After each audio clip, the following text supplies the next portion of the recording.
Okay, so that's the tricky bit done. I'll give you a look around.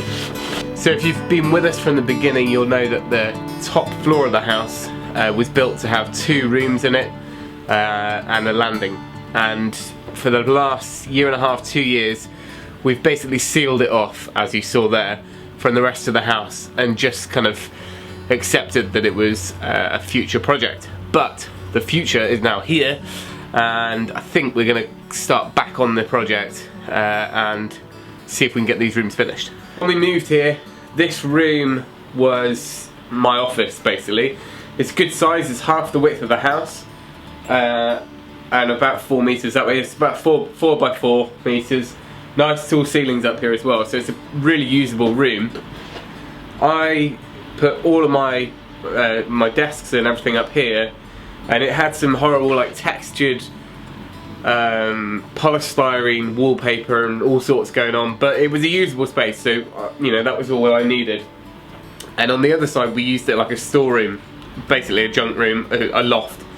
But the time came that we wanted to make a start on this project about 2 years ago when we were putting the boiler in. We were trying to upgrade all the insulation.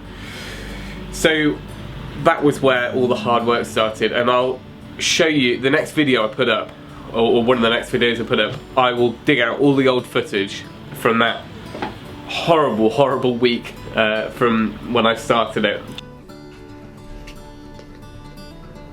So it is pretty unpleasant work. So the way I'm insulating is a fairly conventional way. We're putting 100mm between the rafters, and then 50mm goes underneath, and you can see I've done that here on the little dwarf wall already, so that'll give us 150. But in order to do that, I've had to beef out these rafters. So we've been in a bit of state of limbo. Like I said, it's been a kind of storeroom up here, an office. All the insulation's been up here, and until yesterday it was just, I wouldn't have even dared bring a camera up here, it was that horrible and dusty. But I'm trying to work out what's what and make a plan of action now. Unfortunately, what happened is I put all the insulation in about 18 months, 2 years ago, between all these, really nice and snug. But of course the timbers move, and the treated roofing batten has probably shrunk by, you know, maybe 1 millimeter, 2-3 millimeters, and that was enough for the insulation to drop out over the summer, or 2 summers.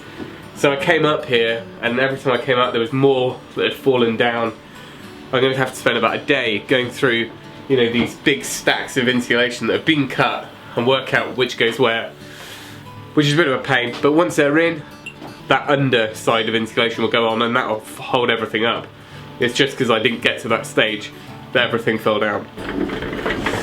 Okay, so the plan for the eaves, you know, beyond these walls, so the bedrooms below have the full depth of the kind of joists, ceiling joists, filled with mineral wool, and on top of those I've got 100mm of foam insulation.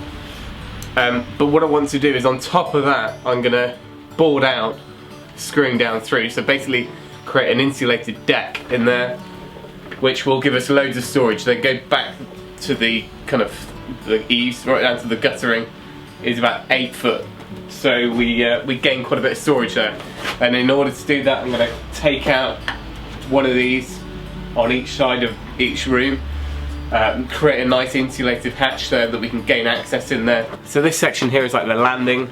You come up the stairs, got a good space in front of you, maybe 2 meters by 2 meters, door into that big room which we've just been in, and then also on this landing there's another door which goes into, I can't really open actually, which goes into a kind of a little store cupboard.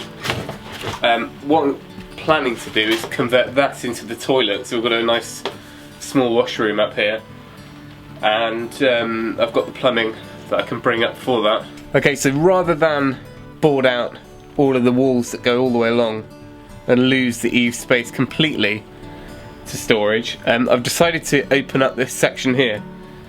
Now you can see the big purlin there, which obviously is staying in place, but I've removed some of those little studs that were just kind of for the plaster to hold on to. and we've gained about 4 to 5 feet of space in there. So where you see all these boxes, I'm going to deck out that area. That will become part of the room, and it'll be like a little snug area, maybe some bean bags and stuff in there, and just like a little nook, a little kind of cool space for kids to hang out and read stories and stuff. As far as roof lights go, we've got these horrible old dinky things here, which are kind of a polycarbonate thing going on. They're also raised out of the roof, but what we want to put in there is some either conservation roof lights or just standard Velux, and I've marked out that already. So we need to finish the insulation but allow for that space, and we'll then kind of batten out and get the aperture for that perfect and put one in. So we've got one going in the landing area and one in the other side. So we're really fortunate that these rooms, because they were part of the house when it was built 100 years ago, they've got these lovely little windows on the gable ends, so that brings in quite a lot of light anyway. We're also going to keep these really light up here as far as paint goes, or maybe even white, quite contemporary I think, because this is going to be an office space and the other bedroom will be a guest room. So we do need to replace these windows. They're absolutely lethal at the moment. Single untoughened old glass in there, no locks, no handles, just a little thumb screw to turn, and then you open it and then it's 25 feet to the ground. So that is something that has to change. It has to change soon. So you can see that I've done a fair bit of the insulation already. This side of the whole loft is at the stage where we're almost ready for plasterboarding. This I did about a year ago. Come up here in little like spurts of energy, and I'm like, we're gonna finish it, do a day's worth, and then it either gets too cold or far too hot up here and I pack it in.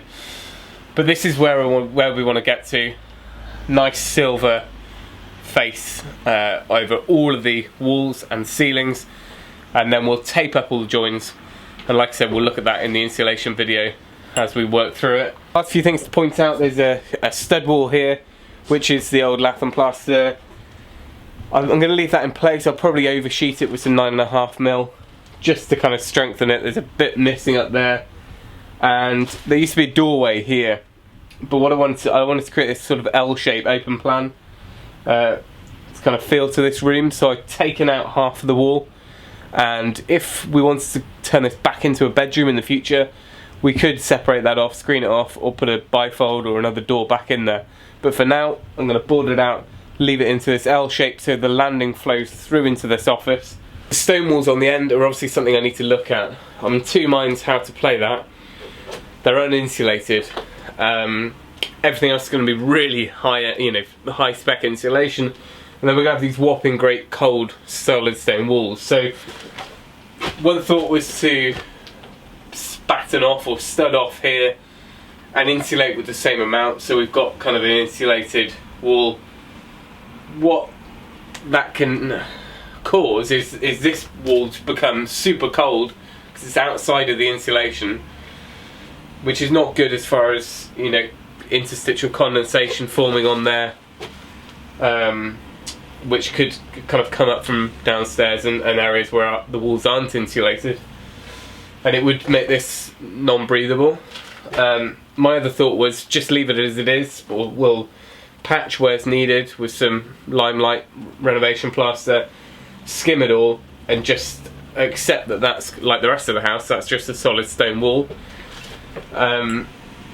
I think that's probably okay. The amount of insulation everywhere else, it's not going to be excessively cold up here, and I'd rather do that than mess with the kind of fabric of the house too much. But there's a little bit of thought there, so if anyone's got any pointers on that, it'd be good to hear whether we do try and insulate inside here.